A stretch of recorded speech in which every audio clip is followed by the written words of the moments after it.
Party के अंदर से असंतोष की आवाजें उठी और अब आरजेडी ने अपने संगठन की पूरी तस्वीर बदलने का फैसला कर लिया है। जरा सोचिए, एक पार्टी जो बिहार की सत्ता में वापसी का सपना देख रही है, उसके सामने अब सिर्फ बीजेपी और एनडीए ही चुनौती नहीं है।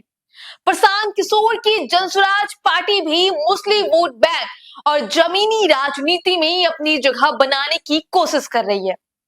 यानी तेजस्वी यादव को अब मुकाबला दो मोर्चों पर करना होगा।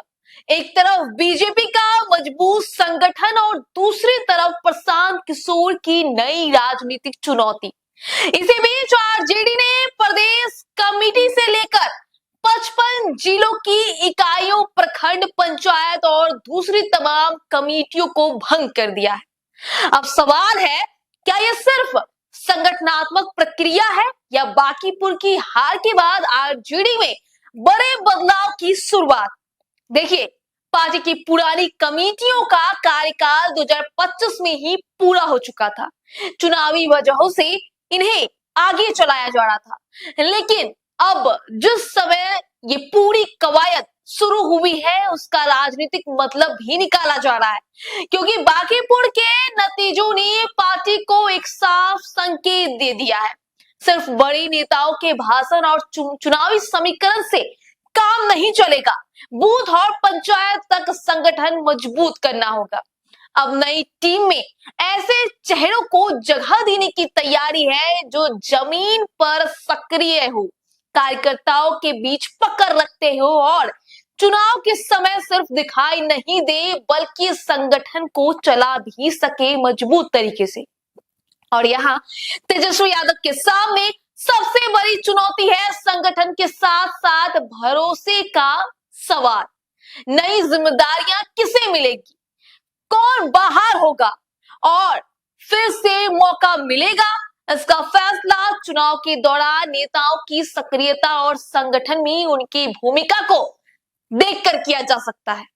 लेकिन कहानी सिर्फ संगठन बदलने तक सीमित नहीं है। आरजेडी के सामने अब वोट बैंक को बचाने की चुनौती भी है। खासकर मुस्लिम और अति पिछड़े दलित वोटरों के बीच अपनी पकड़ मजबूत करने की कोशिश तेज करनी होगी, क्योंकि अगर बीजेपी एनडीए के साथ साथ पीके की जनसुराज भी इन वर्गों में सेंध लगाने की कोशिश करती है तो आरजेडी के लिए मुकाबला और मुश्किल हो सकता है। इसलिए तेजस्वी यादव के सामने 3 बड़े काम हैं।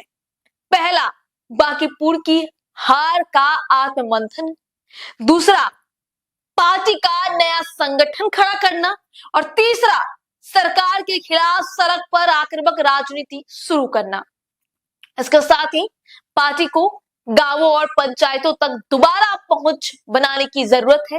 कार्यकर्ताओं को सक्रिय करना होगा, पुराने और वफादार चेहरों को जोड़ना होगा और नेताओं को सिर्फ पट्टा तक सीमित रहने के बजाय जमीन पर उतरना होगा, गांव गांव तक पहुंचना होगा और परिवार के भीतर से उठ रही आवाजों को भी नजरअंदाज करना आसान नहीं होगा।